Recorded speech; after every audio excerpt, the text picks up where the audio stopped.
Well, in just a few days, D.C. will be steps closer to finding out who its next mayor will be.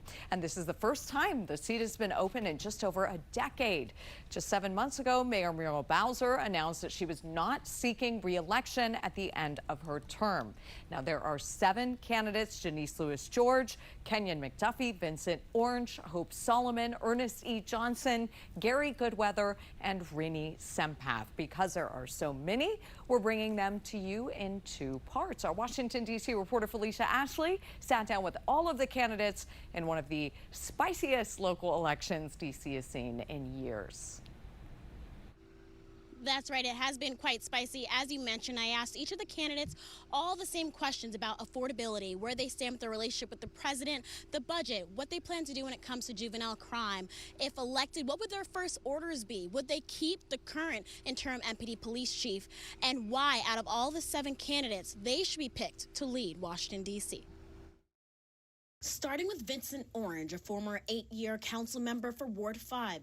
He served 2 terms as an at-large council member. Why should you be elected as the next mayor for Washington, D.C.? Because at this moment in time, Washington, D.C. is at a crossroads, and Washington, D.C. now needs executive, experienced leadership with institutional knowledge to address the financial instability, to address public safety, to address affordability, and really get on top of this $22 billion government. The council's action was, irresponsible, utilizing the reserves to fund programs when we've already lost our AAA bond status. That's something that Wall Street is going to look at. We need to make sure that we aren't running on ideology, but we're running to make sure that the 700,000 residents of the District of Columbia can have a good life. Hope Solomon worked for the FBI and with law enforcement agencies. She was working with the Department of Homeland Security, leading a team focused on anti-terrorism technology when she was fired under DOJ cuts. Her family owns Anthony's Tuxedos in Georgetown. If you want to vote for somebody on the council, you have options. If you want to vote for someone that's previously been on the council, you have options. But if you want someone that has not been down at the Wilson building and brings a fresh perspective. I've lived every phase of my life in this city. I love the city, but it's also very frustrating to live here.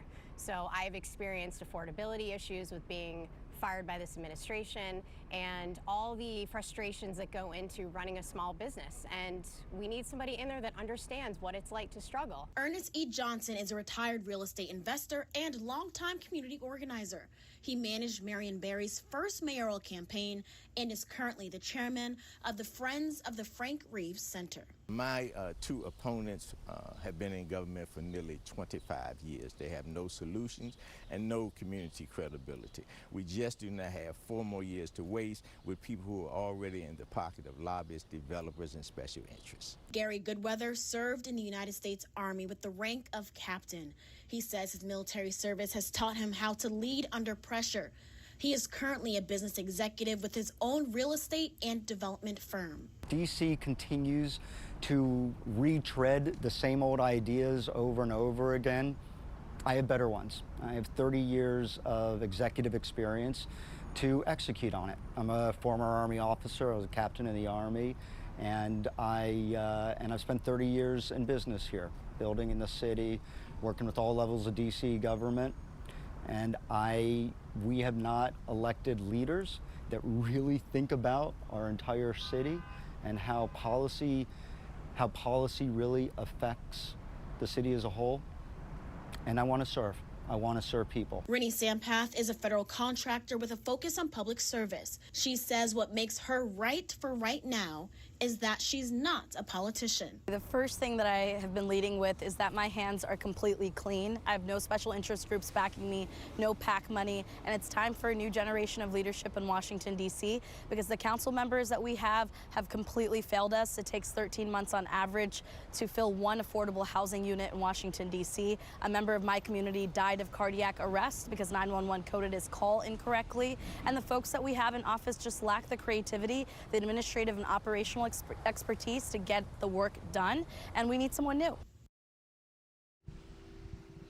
Now, the candidates had a lot to say, more than we could fit in just one report. So we're going to have all of the responses. As I mentioned, I listed all of the questions I asked them, and they will be attached to a web story on WJLA.com, so you can keep up with everything they have been saying, so you can make your right decision at the polls. On top of that, we have 2 more candidates to break down for you, 2 that have been co-workers in the past and now fierce opponents. Councilwoman Janice Lewis-George and Kenyon McDuffie will have more on what they had to say to our questions tomorrow. But for now, reporting live from Northwest DC, Felicia Ashley, 7 News. Felicia, thank you. Very interesting. All right, make sure to scan the QR code on your screen to see all of our election coverage. Early voting in DC continues through the 14th.